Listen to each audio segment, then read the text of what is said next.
غوث اعظم تاجدار بغداد کی کرامت ہے تو بہت بڑی بڑی کرامت ہے۔ اللہ اکبر کبیرہ۔ ایک خاتون روتی ہوئی آئی ہے، کہاں آئی ہے؟ حضرت سرکار غوث اعظم کے نانا جان جناب حضرت عبداللہ صومعی کے دروازے پر، وہ بھی اللہ کے ولی ہے۔ ایک خاتون گود میں بچہ لے کر آئی ہے، رو رہی ہے، آنسو بہا رہی ہے، روتے ہوئے آئی، کہنے لگی اے اللہ والے یہ میرا بچہ ہے، یہ میرا بچہ اللہ نے مجھے عطا کیا تھا، بڑی دعائیں مانگی تھی، اللہ نے بیٹا عطا کیا تھا، لیکن اے اللہ کے ولی، اے اللہ والے، آج میرا بیٹا دنیا سے رخصت ہو گیا ہے، آج میرے بیٹے کا انتقال ہو گیا ہے، آج میرا بیٹا مجھے چھوڑ کے چلا گیا ہے۔ اور اولاد والے جانتے ہیں اولاد کی محبت بھی، اور اولاد اگر چھوڑ کے جائے تو اس کا غم بھی۔ ماں رو کے کہنے لگی اللہ والے، اللہ نے بیٹا دیا مگر واپس لے لیا۔ تو اللہ والے نے فرمایا ٹھیک ہے دیکھتا ہوں۔ آپ نے دیکھا تو کہنے لگے میں نے دیکھ لیا، جتنی عمر اس کو اللہ نے دی تھی، جتنی سانسیں اللہ نے دی تھی، وہ سانسیں اس کی پوری ہو گئی ہیں، زندگی اس کی پوری ہو گئی، سانسیں اس کی پوری ہو گئی۔ اور قرآن کا فیصلہ ہے جب وقت پورا ہو جاتا ہے تو پھر ایک لمحے کی بھی مہلت نہیں ملتی۔ اللہ نے قرآن مجید میں اعلان کر دیا اذا جاء اجلهم لا يستأخرون ساعة ولا يستقدمون۔ اللہ نے قرآن میں فرما دیا جب وقت پورا ہو جاتا ہے، جب سانسیں پوری ہو جاتی ہیں، پھر ایک لمحے کی مہلت نہیں ملتی، ایک لمحے کا وقت نہیں ملتا ہے، پھر مقررہ وقت پر موت آ جاتی ہے۔ پھر موت آتی ہے تو کوئی بچا نہیں سکتا ہے موت سے۔ حق ہے بے شک سے جانا ہے، کوئی بھی انسان دنیا میں باقی نہیں رہے گا، سب کو دنیا کو چھوڑ کے جانا ہے۔ جب وقت پورا ہو جائے گا دنیا کو چھوڑ دینا پڑے گا۔ تو اللہ نے جتنا وقت دیا اتنی زندگی ہوتی ہے، جتنی سانسیں دی ہیں اتنی زندگی ہوتی ہے۔ لیکن وہ عورت آئی تو کہنے لگی میرے بچے کا انتقال ہو گیا۔ اللہ والے نے فرمایا اس کی زندگی پوری ہو گئی، اس کی سانسیں پوری ہو گئی، اس کی عمر پوری ہو گئی ہے، اب کچھ نہیں ہو سکتا ہے، اپنے اس بچے کو لے کر چلی جا۔ اللہ اکبر کبیرہ۔ آئی تب بھی رو رہی تھی، اب واپس جا رہی ہے تب بھی روتی ہوئی جا رہی ہے، آنسو بہاتی ہوئی جا رہی ہے۔ راستے میں جب یہ نکلی ہے دروازے سے، سرکار غوث اعظم کا بچپن ہے، آپ مل گئے، آپ نے فرمایا مائی بات کیا ہے؟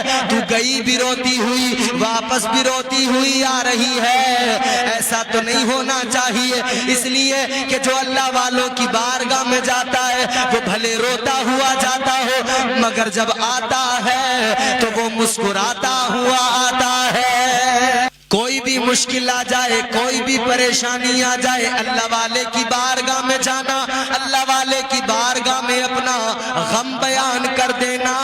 اللہ کی قسم میرا ماننا ہے، میرا وجدان کہتا ہے ادھر دکھڑا سناؤ گے ادھر اللہ والا کرم فرمائے گا۔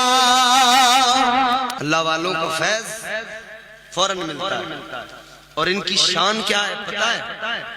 آج دنیا کا دستور یہ ہے امیر امیر کو اپنے پاس بلاتا ہے، مالدار مالدار سے دوستی کرتا ہے، اپنا اسٹیٹس لوگ دیکھا کرتے ہیں۔ اگر کوئی آدمی نمازی ہے وہ بے نمازی کو منہ نہیں لگانا چاہتا، اگر کوئی آدمی ذرا تقوی شعار ہے تو وہ کسی گناہگار کو منہ نہیں لگاتا، اگر کوئی شرابی ہو تو ہم اور آپ دیکھ کر یوں نکل جاتے ہیں، مگر اللہ والوں نے دین پھیلایا ہے، دین کی تبلیغ کی ہے۔ ان کی شان یہ ہے چور بھی آ جائے تو پھر چور کو بھی ولی بنا دیا کرتے ہیں، شرابیوں کو بلایا سینے سے لگایا اور انہیں متقی بنا دیا، پرہیزگار بنا دیا۔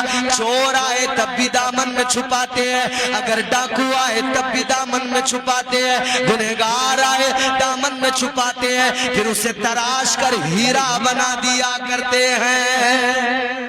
جو بھی جائے فیضیاب ہوتا ہے اللہ والوں کی بارگاہ میں۔ اللہ نے یوں ہی نہیں کہہ دیا قرآن میں، اللہ نے اعلان کیا نا، میں نے خطبے کے بعد پڑھی آیت۔ اللہ فرماتا ہے اے ایمان والو اللہ سے ڈرو اور سچوں کے ساتھ ہو جاؤ۔ اچھا یہاں پر اللہ تبارک و تعالیٰ نے خطاب کس سے کیا؟ ایمان والوں سے۔ کس سے کہا؟ ایمان والوں سے۔ یا ایھا الذین آمنو، ایمان والوں۔ تو یہ اللہ نے پیغام کسی اور کو نہیں دیا، سچوں کا دامن پکڑو، یہ پیغام صرف مومنوں کے لیے ہے۔ تو آج آپ اس آیے کریمہ کی روشنی میں اچھے سے سمجھ لینا، ایماندار وہی ہوتا ہے جو سچوں کا دامن تھام لیا کرتا ہے، ایماندار وہی ہوا کرتا ہے جو اللہ والوں کا دامن پکڑ لیتا ہے، اللہ والوں سے اپنا رشتہ مضبوط کر لیتا ہے۔ تو پہلی چیز اللہ نے ایمان والوں کو بتایا، اے ایمان والو۔ اب ایمان والوں سے پہلی بات کیا کہی؟ اللہ نے فرمایا اللہ سے ڈرو، متقی بن جاؤ۔ تو پہلی چیز ایمان، دوسری چیز تقوی یعنی خوف خدا۔ پہلی چیز ایمان، دوسری چیز تقوی۔ تو جب دو چیزیں اتنی سٹرونگ آدمی کے پاس ہوں، اتنی مضبوط دو چیزیں ہوں، پھر اس تیسری چیز کی ضرورت کیا تھی؟ ایمان بھی ہو، وہ متقی بھی ہو، پھر اس سے یہ کیوں کہا جائے کہ تو سچوں کا دامن تھام لے؟ تو میرے عزیزو غور کرو، ایمان کی دولت تو ہے، تقوی کی دولت تو ہے، لیکن یاد رکھنا ایمان کے لٹیرے بھی پھر رہے ہیں، ایمان پہ ڈاکہ بھی ڈالا جاتا ہے، ایمان کو لوٹ بھی لیا جاتا ہے، تقوی کو برباد بھی کر دیا جاتا ہے، تقوی کو برباد بھی کر دیا جاتا ہے۔ اسی لیے اللہ نے فرمایا اے ایمان والو، ایمان کی دولت تو تمہارے پاس ہے، تقوی کی دولت تو تمہارے پاس ہے، مگر یہ دونوں چیزیں ہونے کے باوجود بھی یہ نہ سمجھنا کہ ایمان بچا رہے گا یا تقوی بچا رہے گا، اس لیے کہ کوئی بھی آ سکتا ہے تمہارے ایمان پہ ڈاکہ ڈال سکتا ہے، کوئی بھی آ کر تمہارے تقوی کو برباد کر سکتا ہے۔ اسی لیے اللہ نے فرما دیا اے ایمان والو، ایمان بھی سلامت رکھنا ہے، یہ تقوی بھی سلامت رکھنا ہے، تو اس کے لیے ضروری ہے کہ اللہ کے ولیوں کا دامن تھام لو، اور ولیوں کا دامن تھام کے ہی تو بچے گا نا آدمی کا ایمان۔ اللہ اللہ کیے جانے سے اللہ نہ ملے، اگر صرف اللہ اللہ کرنے سے اللہ مل جاتا، صرف اللہ اللہ کرنے، اللہ اللہ کرو مگر اللہ اللہ کرنے کا طریقہ بھی ہو میرے عزیز۔ اب تو یہ نے بہت سارے اللہ اللہ کرنے والے دیکھے ہیں بھائی، وہ کیسے اللہ اللہ کرنے والے؟ ہاتھ میں تسبیح ہے، پکڑنے کا اسٹائل بھی ہے، تسبیح پکڑنے کا اسٹائل ان کا یہ، پیچھے کو تسبیح، تسبیح کے دانے بڑے چمک رہے ہیں، کہاں سے آئی یہ تسبیح؟ پتہ لگا مکہ سے لے کے آئے ہیں۔ میں نے کہا جاہل مکے سے تسبیح لے کے آیا تو پیچھے کو کیوں لٹکا کے چل رہا ہے؟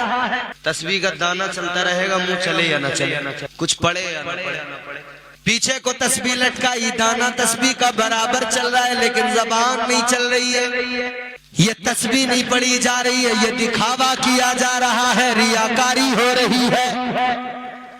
اور اے لوگوں، یہ دکھاوا کر کے ریاکاری کر کے اسی وجہ سے تو ایمان پہ ڈاکہ ڈالا جاتا ہے، عقیدے کو لوٹا جاتا ہے، اسی دکھاوے کی بنیاد پہ لوٹا جاتا ہے۔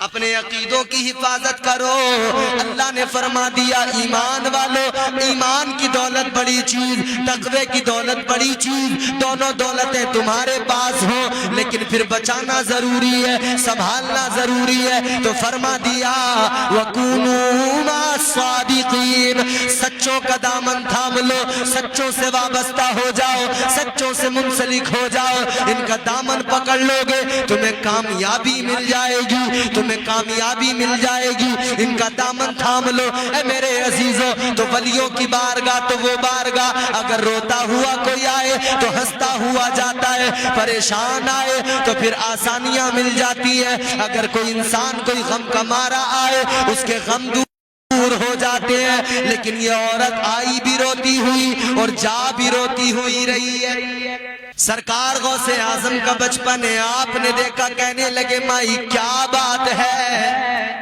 آئی تھی تب بھی رو رہی تھی، جا رہی ہے تب بھی رو رہی ہے۔ کہنے لگی ہاں میں نے بڑا چرچا سنا تھا تمہارے نانا کا کہ اللہ کے ولی ہیں، بڑا میں نے نام سنا تھا، میرے بچے کا انتقال ہو گیا، میں روتی ہوئی آئی تھی، میں نے اپنی فریاد سنائی، میں نے کہا یہ میرا بچہ ہے، بڑی مرادوں میں بڑی منتوں سماجتوں کے بعد اللہ نے دیا، مگر یہ رخصت ہو گیا، اس کا انتقال ہو گیا۔ حضور غوث اعظم نے فرمایا پھر بتا کیا کہا انہوں نے؟ کہنے لگی انہوں نے کہا اس کی عمر پوری ہو گئی، زندگی پوری ہو گئی، اب کوئی چانس نہیں ہے، کچھ نہیں ہو سکتا۔ تو تاجدار بغداد سرکار غوث اعظم کا بچپن ہے، آپ نے فرمایا اس بچے کی طرف نظر ڈالی، فرمایا قم باذن اللہ، بچہ رونے لگا، بچہ زندہ ہو گیا۔ سرکار غوث اعظم نے فرمایا او مائی روتی کس لیے، تیرا بچہ تو زندہ ہے، جا کے ان سے کہہ دے کہ میں روتی ہوئی آئی ضرور تھی، مگر میرا عقیدہ ہے اللہ والوں کی بارگاہ میں رو کر جو آتے ہیں وہ ہنستے ہوئے جاتے ہیں۔ کہہ دینا اگر اس کی زندگی باقی ہوتی تو تمہارے پاس کیوں لے کے آتی، زندگی پوری ہو گئی تھی اسی لیے تو لائی، ورنہ لانے کی ضرورت ہی کیا تھی، اسی لیے تو لے کر آئی کہ زندگی اس کی پوری ہو گئی تھی۔ اب اس نے دیکھا نا بچہ تو زندہ ہو گیا، پہنچ گئی حضرت عبداللہ صومعی کی بارگاہ میں، بچے کو لے کر اب مسکراتی ہوئی گئی ہے۔ انہوں نے دیکھا، فرمان لگی یہ کیا ہوا؟ آپ سے کہنے لگی اے اللہ والے آپ تو کہتے تھے زندگی پوری ہو گئی، عمر کا ایک لمحہ بھی باقی نہیں ہے۔ کہنے لگی اللہ والے اگر اس کی زندگی باقی ہوتی تو آپ کے پاس کیوں آتی، آپ کو کیوں اپنا دکھڑا سناتی۔ اللہ والے نے فرمایا یہ بتائیے زندہ کیسے ہوا، یہ کیسے ہوا؟ کہنے لگی مجھے باہر آپ کا نواسا ملا، مجھے غوث اعظم ملے، عبدالقادر ملے، انہوں نے بچے کو کہا اٹھ جا، بچہ اٹھ کے بیٹھ گیا، انہوں نے قم باذن اللہ کہا، میرا بچہ زندہ ہو گیا۔ ولایت کو چھپایا جاتا ہے، آپ کے نانا چاہتے تھے کہ ولایت کو چھپایا جائے، ایسا نہ ہو کہ بچپن میں ہی بھیڑ لگ جائے، ہجوم لوگوں کا لگ جائے، جمع ہو جائے، تو آپ تو ولایت کو چھپانا چاہتے تھے، مگر جب آپ نے دیکھا کہ بچپن میں اتنی بڑی بڑی کرامتیں، چھڑی اٹھائی، کہنے لگے کہاں ہے عبدالقادر، آج عبدالقادر کی خبر لیتا ہوں۔ چھڑی اٹھائی، نانا چلے، کسی نے آ کر کہا غوث اعظم چلو جلدی دوڑو، نانا چھڑی لے کے آ رہے ہیں۔ بچپن اے عبدالقادر نانا آ رہے ہیں، چھڑی لے کے آ رہے ہیں، جلدی دوڑو۔ سرکار غوث اعظم نے سنا بچپن کا، اچھا نانا آ رہے ہیں، کہاں نانا آ رہے ہیں؟ تو آپ نے دوڑنا شروع کر دیا، نانا بھی پیچھے پیچھے چلے گا، رک جا تیری خبر لیتا ہوں، ٹھہر جا تیری خبر لیتا ہوں۔ آگے آگے غوث اعظم، پیچھے پیچھے نانا جا رہے چھڑی لے کر، غوث اعظم آگے دوڑے، دوڑتے دوڑتے آگے جا رہے، نانا کرے ذرا ٹھہر جا تیری خبر لیتا ہوں، دوڑتے دوڑتے قبرستان سے گزرے، اور غوث اعظم نے گزرتے ہوئے کہا اے قبرستان کے مردوں جلدی اٹھو، دوڑنا شروع کرو۔ پیچھے نانا چھڑی لے کے آ رہے، اللہ کی قسم تاریخ گواہ ہے، بغداد کے قبرستان کے مردے اٹھے اور مردوں نے دوڑنا شروع کر دیا۔ اب جب یہ سارے کے سارے دوڑے نا، نانا نے دیکھا اچھا، فوراً رک گئے، کہنے لگے ابھی یہاں تک آئے ہیں تو سارے قبرستان کے مردے اٹھ کے چلنے لگے، آگے اور گئے تو نہ معلوم کیا کیا ہو، ٹھہر جاؤ۔ یہ غوث اعظم سرکار کی شان ہے، اگر مردوں کو کہہ دے اٹھو دوڑنا شروع کرو، اللہ نے یہ شان دی ہے کہ مردے زندہ ہو کر دوڑنے لگ جاتے ہیں۔ غوث اعظم سے لوگ مقابلہ کرنے چلے، ان پر انگلی اٹھانے چلے، ارے اپنے آپ کو دیکھ، پھر غوث اعظم کی شان دیکھ، ذرا ادھر نظر ڈال.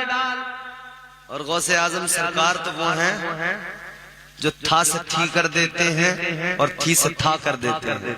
یہ لوگ جتنے اعتراضات کرتے، تنقیدیں کرتے، پڑھیں تو صحیح حضور غوث اعظم. میں نے ایک بات کہی کہ پہلی چیز تو یہ کہ ولایت کے لیے ایسا نہیں ہے کہ کرامت اگر نہ ہو تو وہ ولی نہیں ہوگا، اگر کسی کرامت کا ظہور نہ ہو تو. لیکن ہاں اگر کرامت کی بھی بات ہم کریں تو کوئی دیکھے تو صحیح. مصطفیٰ جان رحمت کی عظمت کے لیے پھر حضور غوث اعظم نے جن کرامتوں کو دکھایا ہے نا، دنیا دیکھ کے حیران ہے.